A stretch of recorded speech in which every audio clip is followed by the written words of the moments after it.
episode of Progress, Potential, and Possibilities, discussions with fascinating people designing a better tomorrow for all of us. I'm your host, Ira Pastor.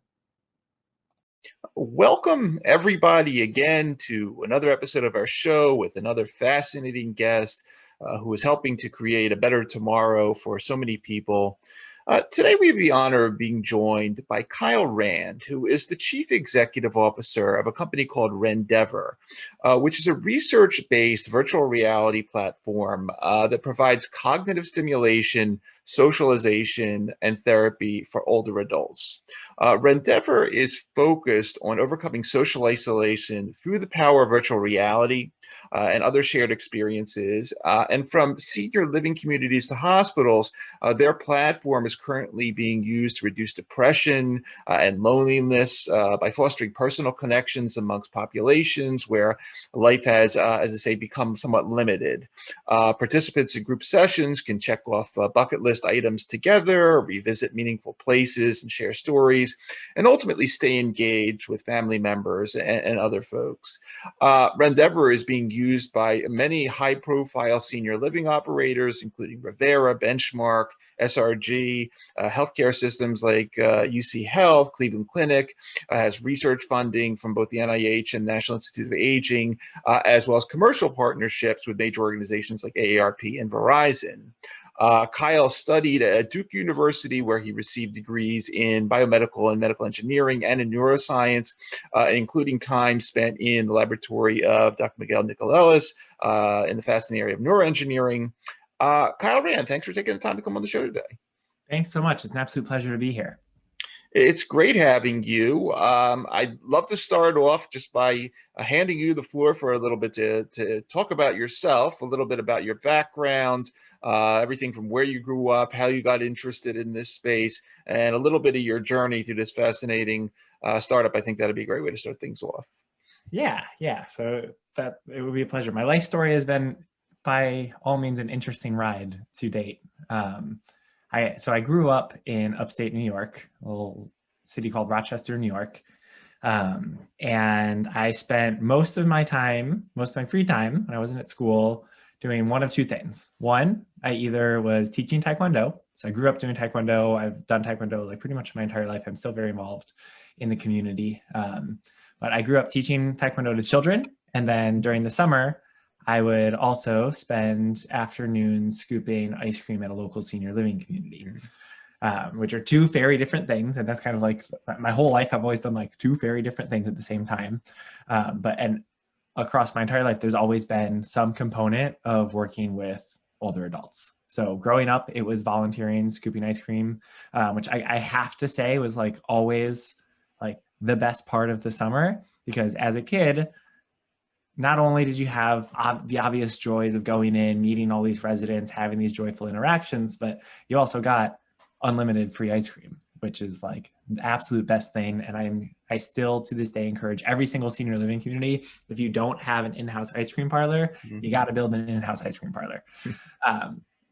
And then when I went to school, I was really interested in biomedical engineering. I thought that I was going to be an engineer. Tissue engineering was like really up and coming at that point. Duke was one of the top rated programs. And I went in with full expectation that I was going to be an engineer, potentially pursue PhD, potentially go down the whole professor route. And then as part of the BME track, they require you to take one life science course. And the neuroscience major had just become a thing at Duke. And so I took Neuro 101. And I just fell in love. I was like, the way understanding and learning about the way that the brain works, it's just like, it's fascinating because it really like, it is applicable to everything, right? Like literally everything. And so I totally fell in love and I decided to double major in biomedical engineering and in neuroscience. I graduated Duke as the first person to do so. And I was very involved in research because at the time I still thought I still wanted to go the PhD route. So I worked in two labs. One of the lab was neuroengineering. So we did a lot of work on exoskeleton development and did a lot of work with rhesus macaques and kind of studying kind of social behavioral cues and the mappings that those lead to in the brain. And then my other lab, I was studying cognitive decline in the aging population. I was doing a lot of research using fMRI, looking at kind of how structural changes in the brain correlated with deficits in economic-based decision-making processes. And what that actually was for me was I spent a lot of time just sitting down with older adults and like running them through these kind of unfortunately poorly designed cognitive experience. Not that research wasn't poorly designed, but the actual visual side of the research was terribly designed because it was research. Sure. And I got to kind of learn a little bit about what the difficulties in interaction design can be for people who are a little bit older. And right around the time that I was graduating, my grandmother, unfortunately, was diagnosed with her second round of cancer. And that triggered the entire, where do we find the best care? Like that thought process for my family. And I was at school, so I wasn't like directly involved, but from one step back, I really, unfortunately, saw how that entire process impacted my family. Right. At first, she moved in with my aunt and my uncle. My aunt at the time was battling cancer. She was, and so kind of dealing with the care coordination of both of their schedules was pretty tough. Eventually, we moved her into a senior living community, and she kind of quickly fell into this trap of social isolation. Right. She was all of a sudden she was removed from the life that she loved. She didn't have her family around her. She spent her whole life on a lake, and if she wasn't on a lake, she was like at our house at the pool. And all of a sudden she had no body of water to hang out next to, and it was just like the life transition. It was tough, and it hit her hard, which obviously hit our family hard, and kind of caused a lot of friction and stress within a lot of relationships. And fast forward a few years later, I ended up not going down the PhD route for a very long reason, very long story. We don't need to get into it, but ended up deciding that I wanted to build products. And I was lucky enough to meet up with a group of people who were really interested in the concept of using VR for seniors. And, we came together and we looked at the data, and, we looked at my story. We looked at one of my co-founders had a very similar story. And what we started to see was that the prevalence of this the unfortunate effects of that process, it's all over the place. And, we started digging into the data behind like, what is social isolation, and what does social isolation really do to someone?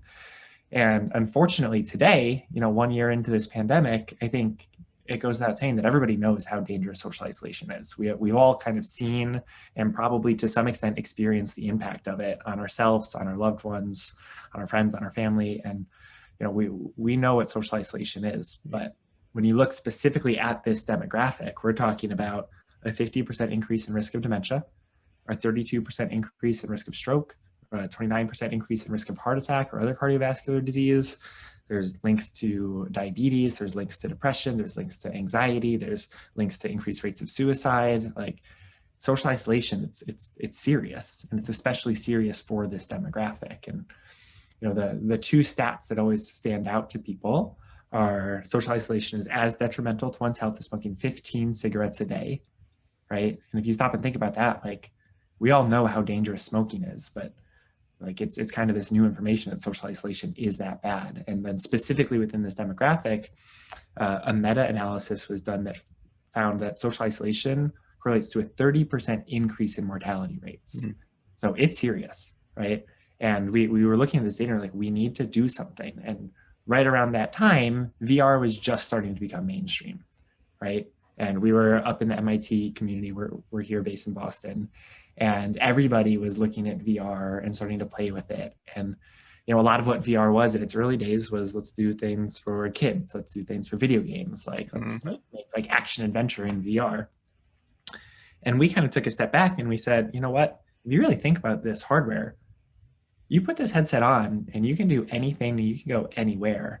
Like that is an incredible opportunity. And it's an incredible opportunity for someone who has had an entire lifetime worth of experience where all of a sudden they've made this transition. They've made this, they're at this step in the aging process where all of a sudden their access to the world just has totally shrunk. Like this is the technology that will allow them to expand their worlds again. And we need to do something about that. And that's where Rendever was born. And that was back in 2015, 2016. And here we are growing, thriving today in 2021.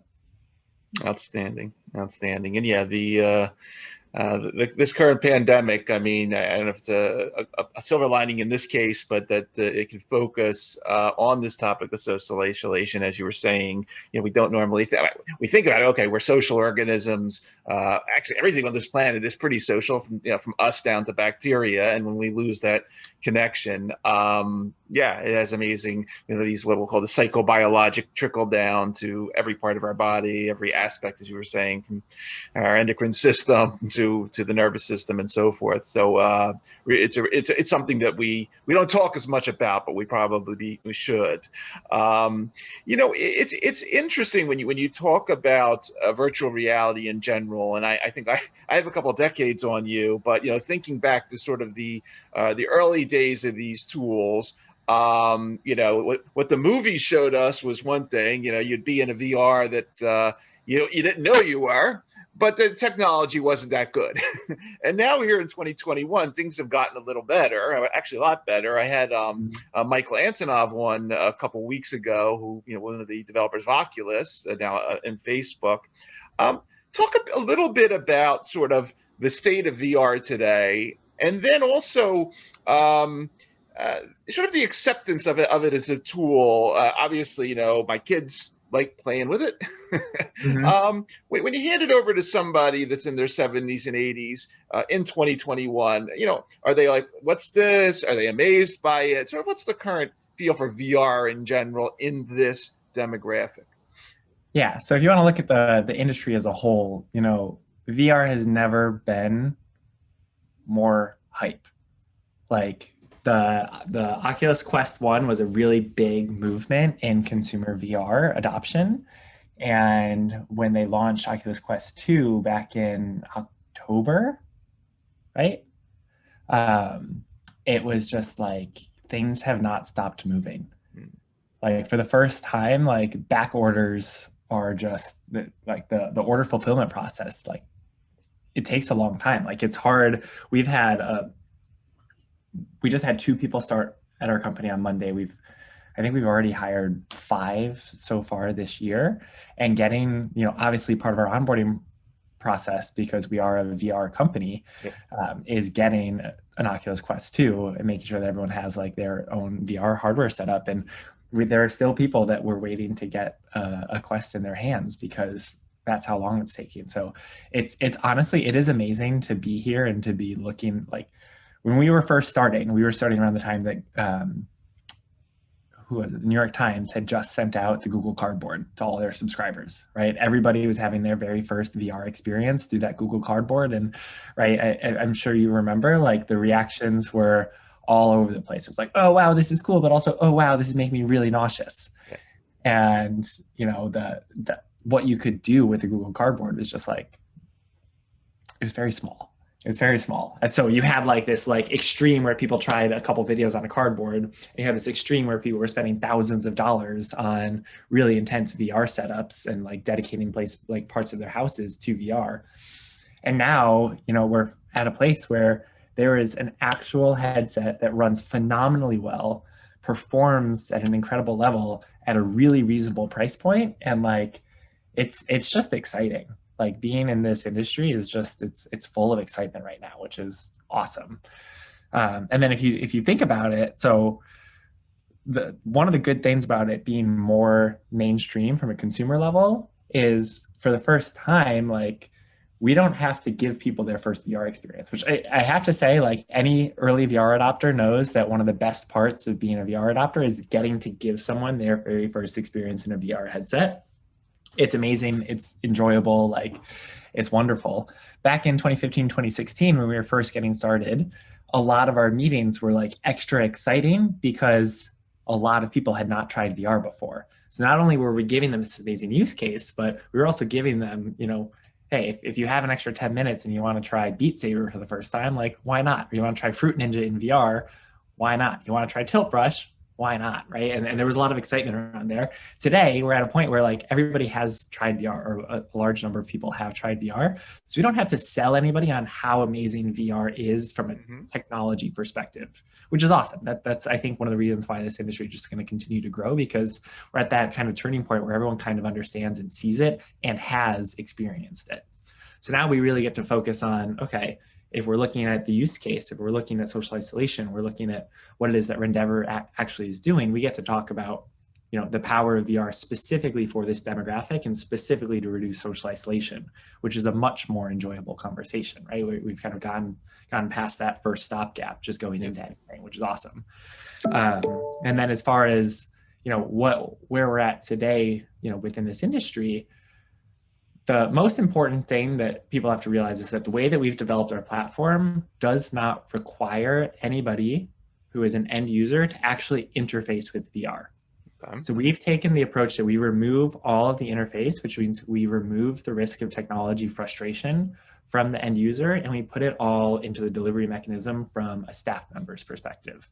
So we've designed our platform so a staff has a tablet where they are actually going in and they are crafting, curating, delivering the experiences from a very familiar touchscreen device.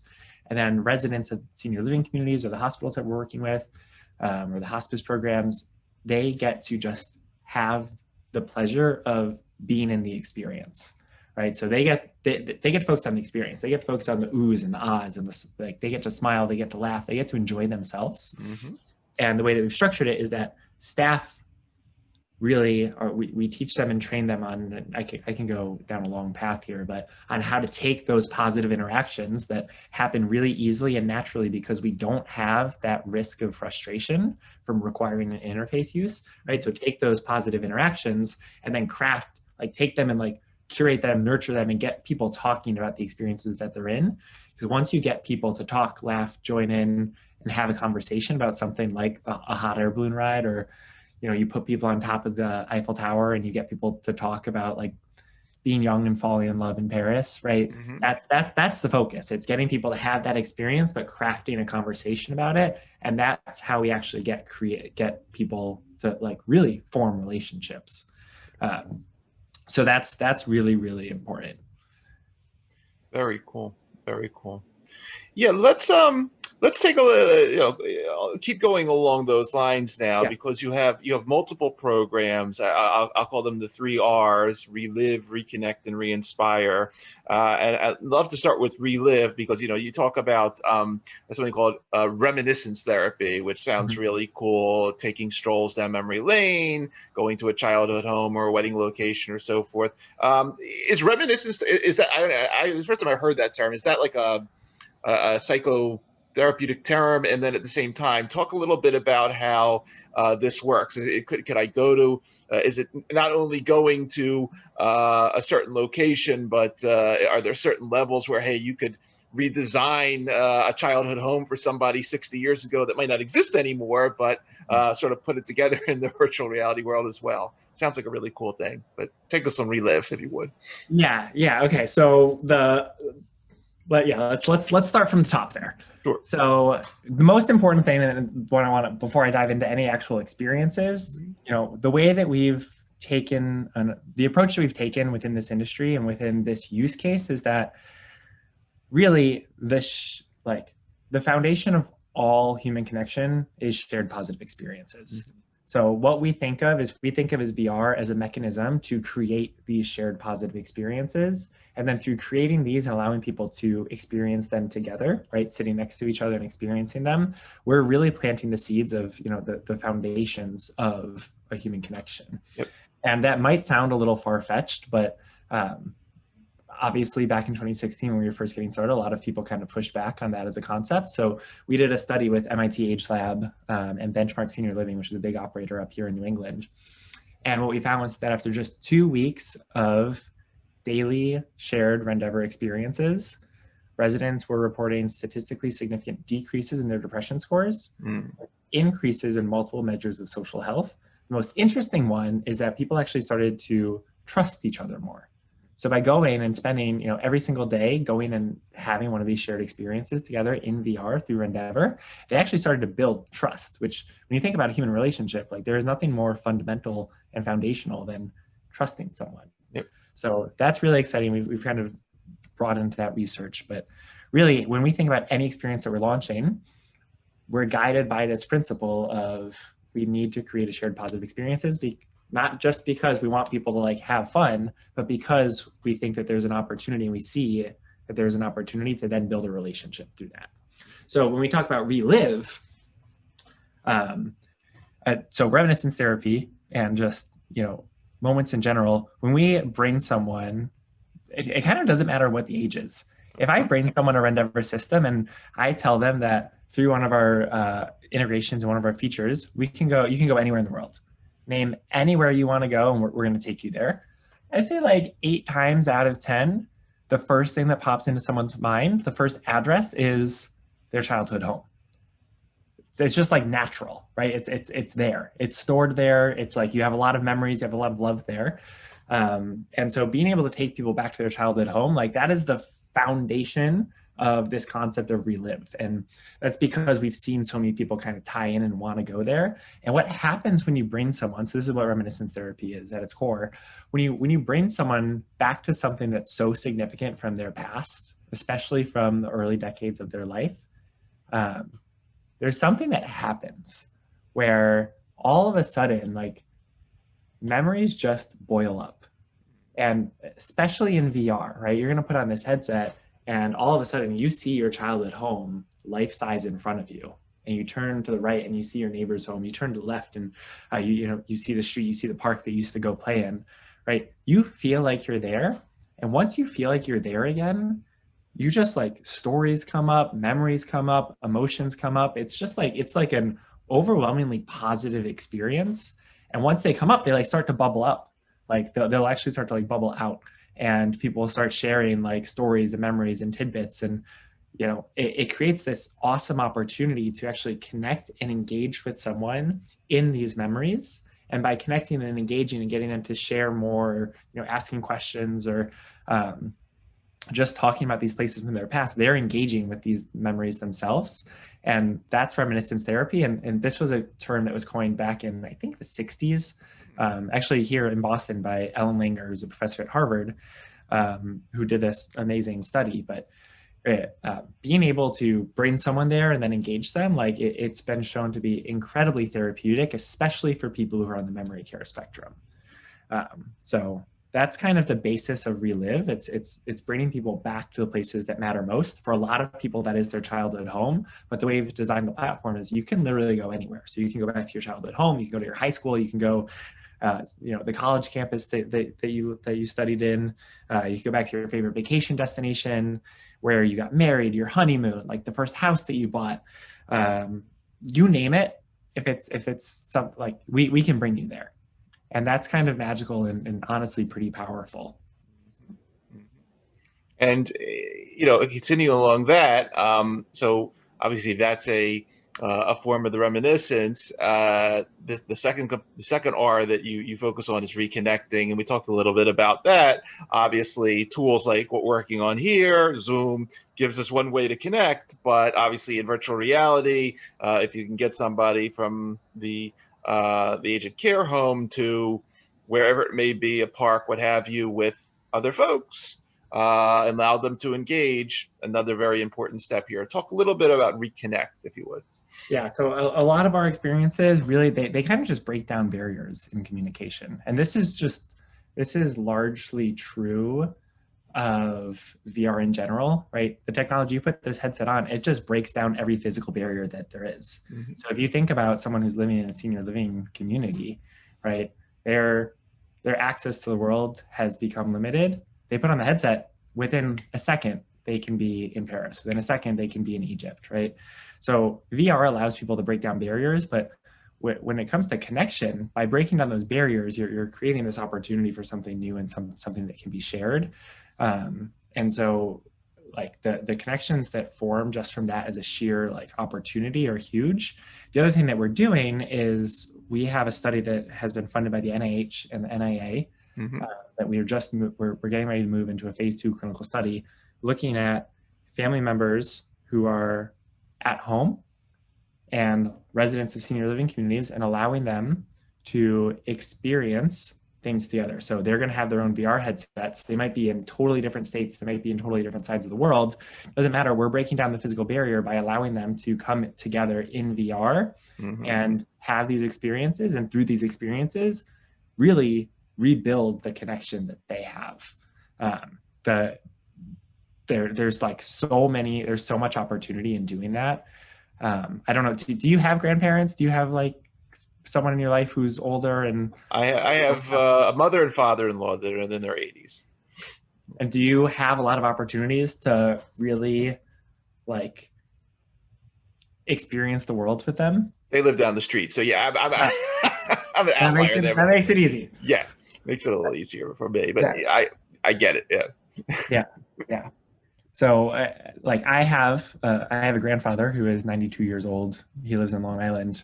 He is sharp as a tack. Was an engineer, but his body, his knees he's very bow-legged, so he's very slow-moving, and his opportunity to really leave his house is small. So I'll never forget the first time that we actually went there, or that I actually went there, and I brought him a Rendever system. We were up until 2 a.m. going and experiencing different places in the world. We were doing it together. It was me, it was my mom, who was his daughter, and him. It's like these 3 generations just going and checking off bucket list items. And we did a lot of the reminiscence therapy. He actually, he still lives in Long Island. I would say we spent a majority of the time just walking around the streets of Long Island and revisiting some of his favorite old haunts, because those are the places that, again, as I said earlier, he just had memories that popped up. So there's something magic that happens, and giving people the opportunity to do it together, it's very significant. What continuing on that line of inspiration and re-inspire, obviously, Gopley, you mentioned top of the Eiffel Tower and so forth, places that we unfortunately in a lifetime might not have time to visit. Obviously, I watch one too many science fiction films, but future visions for, are people asking for stuff that's a little more out there? Hey, I want to go spend a week on Mars, like in Total Recall. Future visions, and obviously nothing confidential, but for creating other experiences that are being asked for, or may not be, maybe 5 years out or whatever. But thoughts about some beyond sort of, let's say, the basics. Yeah, that's a fun thought experiment. There's definitely some things that I can't share, but I will share. There was, you may be unsurprised to know that some of these senior living communities have residents who are incredibly well-traveled, who have checked off, almost every country on their bucket list. And we tell them you can go anywhere. You can go to the Eiffel Tower. They're like, I've been there. You go back to Giza. It's yeah, I've been there. The one thing that we love to say is, well, have you been to the International Space Station? And they're like, nope, have not been an astronaut so far. And so things like that. And I think outer space is an amazing opportunity, but bringing people up to the ISS is always a riot. I actually had the opportunity to go and do a guided breathwork session in VR on the moon. So we felt like we were on the moon, literally felt like the moon, with this massive skybox of outer space. And there's something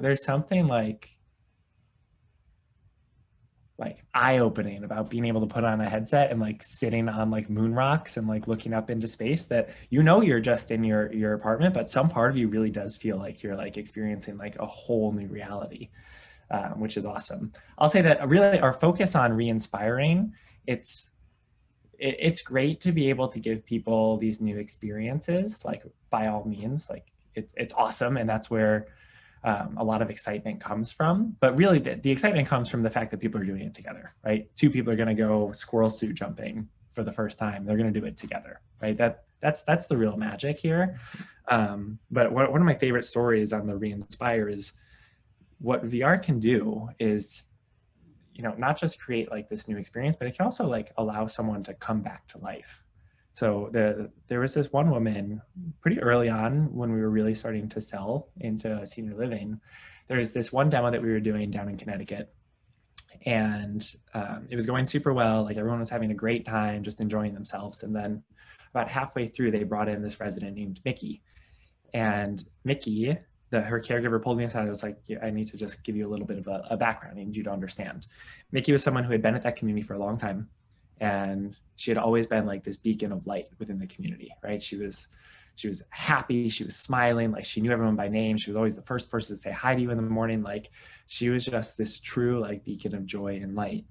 And unfortunately, she was diagnosed with early stage dementia. And when that happened, they moved her upstairs into locked memory care floor. And that transition, it just hit her hard. And her first symptom was expressive aphasia. So she actually lost the ability to talk. And you can imagine going from someone who is incredibly jubilant and, boisterous and like loves to talk to all of a sudden like not being able to communicate. It just hit her hard, and she essentially shut down. And the caregiver was telling me this. I was like, it's been 3 months and all I want is to hear Mickey laugh again. Like I want to hear her smile again. Like I want Mickey back.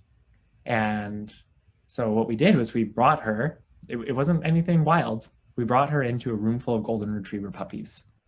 And I kid you not, it was like the light switch just turned back on. Like she just became so animated. This huge smile came across her face. She started reaching out to the puppies. She started calling to them. She started like actually like communicating with them to the point that when the session was over, she took the headset off and she was talking. Like we were having a conversation with her. We were having a conversation that was so like engaging that she actually followed us out of the building. She was holding onto my co-founder's arm and she was telling us that, we had to sell this into school systems. Like you have to use this for education, like allowing kids to learn through this would just be amazing. Right. And if you think about that, that means that she went from 3 months of not being able to speak to pitching business ideas to these 2 young tech startup founders. And like, that's re-inspiration, right? Mm-hmm. She came back to life, not because we brought her into outer space, but because we reconnected her with something that was exciting, that was happy, that was joyful, and she just engaged with it. Really fascinating stories. Any obviously when you're dealing with this population, there could be, as you were just mentioning, in the case of aphasia and dementia patients. I did a show a couple of months ago with Mihaela Tegmark up at Tufts, who's working with sort of social robots and the different things they can do. And obviously you have issues with, say a Parkinson's patient that, you can't sort of read facial cues and so forth like that, and they have to modify sort of what the robot can do. Obviously, if somebody that can't see puts on a virtual reality headset, that doesn't always I'm not. You might want to guide me with this question because I'm not an expert in VR, but certain challenges, and are there new versions, new tools that are coming along with the virtual reality that might be synergistic to what you're doing to sort of make it all encompassing for the various types of individuals that you may see at later ages that may have certain barriers, let's say, to using the technology? Yeah, that's a good question. You may be surprised to know that we actually don't see a lot of barriers to people adopting VR. Really, early on when we launch a new community, so we're in about 200, we're coming close to 300 communities across North America and Australia. And what we've learned is that typically there's a little bit of a like refractory period where you're going to launch into the community, the staff gets really excited, but then how do we really bring it to the residents? And what we've done is we've learned that there's always going to be a subset of residents that are excited to try something, right? They look at this and they're like, I've never tried that before. Let me try that. That just like jump on, right? We take those, we make sure that those residents have, we've crafted, what we've done is really for all of our new communities, we have a very set 0 to 90 day plan for them. But we take those really excited residents, we make sure that they get, these first sessions in. What happens is they just naturally then start to talk about the experience, right? They start to talk about how much fun they had, how enjoyable it was, that then word kind of just spreads, right? and it kind of like catches fire, and all of a sudden there's a bunch of residents who are ready to try VR in the community for the first time. So the barriers, the biggest barrier that we've had to cut through is just like, how do we build excitement? But we've done that through taking an early adopter approach within the community itself. When it comes to barriers beyond that, there are some people where we're talking about like severe muscular atrophy, where something like that, a headset might be a little too heavy. There's opportunities to still use VR with them, right? As long as they're kind of in a reclined position, or also if you just look at the staff within these communities, they're pure love. And so I've actually like physically seen staff just go up to residents who otherwise maybe wouldn't be comfortable putting the headset on, and just holding it there for them, turning it with them, so that way they're able to have the experience. Like there's something magic about the people who work within this industry. And then really the bigger barrier is when you're approaching more later stage Alzheimer's or later stage dementia, where putting a headset on someone isn't always the right decision. So what we've done is we've made sure that our platform, like I said, like there is a tablet controller that we allow staff to use. We've made sure that that tablet could be cast to a TV in a room, so that way someone who can't actually experience and work with VR, they can still have the joy of being surrounded by a bunch of people who are laughing, smiling, and going on an African safari. They can see what that African safari is through a more traditional flat screen surface, and still be a part of the conversation, right? So that's kind of the approach we've taken. VR is obviously the most immersive mechanism to do it, but nobody should ever be left out because maybe they're not ready to try it yet, or it's not always the right thing because of their cognitive decline or their muscular decline, right? So they should still be able to be in the room and be a part of the experience. And that's kind of the approach that we've taken. Does that answer your question? Yeah, perfectly. It's spot on. I appreciate that. One other thing I have here, and once again, if it's confidential, don't worry about it. But it's been a topic a couple of times over the last couple of months, and that's sort of this the topic of sort of end of life fear of death, which is the focus of many of those shows has been sort of the area, so this resurgence in the area of psychedelic therapy and sort of getting people ready for that transition. Obviously, you talk about bringing people back to life via these technologies, and that's wonderful, but there's obviously in this age group and terminal diseases and so forth. Any interesting applications of virtual reality or related tools with virtual reality and end-of-life hospice type conditions for take that one anywhere you want. Totally. Yeah, totally. I mean, we've been working with hospice for a few years now, and it's starting to actually pick up steam. There's two big things here. Obviously, when you think about bucket list, right? The very concept of a bucket list, like that is, there's a huge opportunity to check off bucket list items through what we built at Rendever. And so that's really exciting for people in hospice. And again, it's not like an individual, right? It gets to be a group experience. So I think that I don't really have to explain what the power is there. But the thing that, less people kind of know about is there's something called like life journey work, where, as someone's coming and approaching end of life, like you kind of want to engage them and, re-experience and go through their entire life's journey and life story. And what we've done is we've actually built out a platform designed specifically for family members to take what we talked about earlier, right? This idea of reminiscence therapy. We've built a platform that's web-based where they can go in, they can log in, and they can add every major location, whether it be the childhood home, the high school, right? All these addresses that we talked about, and they can actually create a location by location, immersive life journey, life story for their loved one to partake in. And they get to do it together, right? They can collaborate on it. Within each location, they can add their own stories, they can add their own memories. And this is actually one of the components that we're studying within the study with the NIH and the NIA. And those sessions are the most engaging, right? When you bring someone back to those places, right? The movement, the activation, like the energy, the conversations that come up are significant. And I think being able to use VR as a component of that life journey or life story work is really significant and is really exciting. And, it's exciting for the individual, it's exciting for the hospice provider, but it's also exciting for the family members, right? Like I don't know if you've ever seen this, but a lot of times what you want to do is you want to capture those stories. You want to capture the stories. You want to capture the family history. You want to capture the life while you have it in front of you. And to be able to do that through a really exciting, immersive platform it's an exciting opportunity for families. Very cool. Yeah, it's been really, really nice to see. Very nice.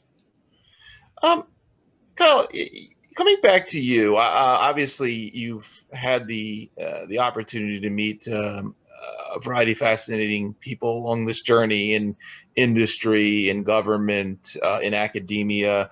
I'd like to sort of hand you the floor for a little bit to just talk about important mentors, influencers throughout your life that have really kept you, inspired you along this path.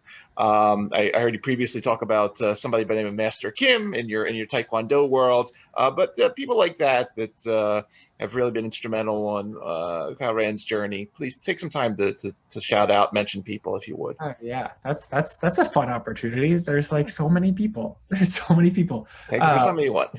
Yeah, so I mean, Master Kim, who's now Grandmaster Kim. Like I said earlier on, I grew up teaching Taekwondo to kids. Yep. And I would say that a majority of my like proactive work ethic comes from working with him for years. Like he really built like a mini empire in the Taekwondo world in upstate New York, and he did it through pure passion, grit, and enthusiasm, and through maintaining very high standards on every step of the way. I'd say if you asked anybody on the team, like that definitely has come to fruition in how I work and how I approach work. So he's been amazing. We also currently run a Taekwondo scholarship program together. So every single year I'm still contributing to the Taekwondo community by giving back and awarding scholarships to young deserving students. So he continues to be a really important part of my life. My parents, obviously, I've learned so much about them. I think the other big thing, like if you actually think about the superpower of our company, we are a company that has been built on empathy, and empathy like really drives everything that we do. Again, looking back at the past year, I think the biggest silver lining is that empathy, if anything, has just grown, right? We all know what social isolation is. We've all experienced it. So we all want to give even more to this mission, which is amazing. And I think a lot of my empathy comes from growing up with the family that I have and the siblings that I have. So huge shout out to them. I've had the pleasure of working with a whole lot of really motivated individuals, academia included. But if you want to fast forward to kind of today, some of the people that really get me excited, Joe, I don't know if you know Joe Coughlin, but he is the director of MIT H Lab. He is an amazing talker. He's amazing, just like voice within the industry. And his voice really takes this standpoint of like, older adults are still humans, right? Older adults are still humans with passions, with interests, with life to live. And like that message like was so clearly given to us when we first started working. And it kind of carries through in the way that we approach the industry today, the partnership approach that we take. And I think of Joe as a very dear friend of the community and or of the company, and a really important voice within the community. So I'm always looking to him and always excited to him. I could literally talk, you have no idea. I could talk for years about the people who have impacted this company and who have impacted me. Like this floor is too big to share, but there's a lot. Like there is a lot.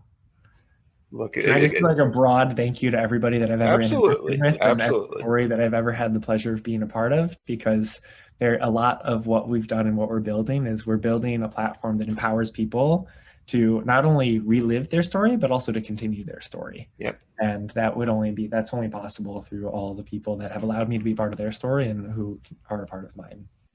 It's a beautiful message, and it comes full circle with everything that you're about and everything the company's about. That it's all about connections and the concept of doing things on your own, isolated, is, it doesn't work that way. That's not the way the world runs. And so it's a beautiful message. Well, Kyle, it's really fascinating hearing your story, hearing about your journey, and it's just watching everything you're doing, and really wishing you the best with all of this going forward, and the continued expansion and growth of the company and of the programs in all these different venues. Really very inspirational stuff. For everybody that's going to be watching this episode on YouTube or listening on the various podcast networks, you've been listening to Kyle Rand, Chief Executive Officer of Rendever, a fascinating research-based virtual reality platform providing cognitive stimulation, socialization, and therapy for older adults, overcoming social isolation, depression, loneliness.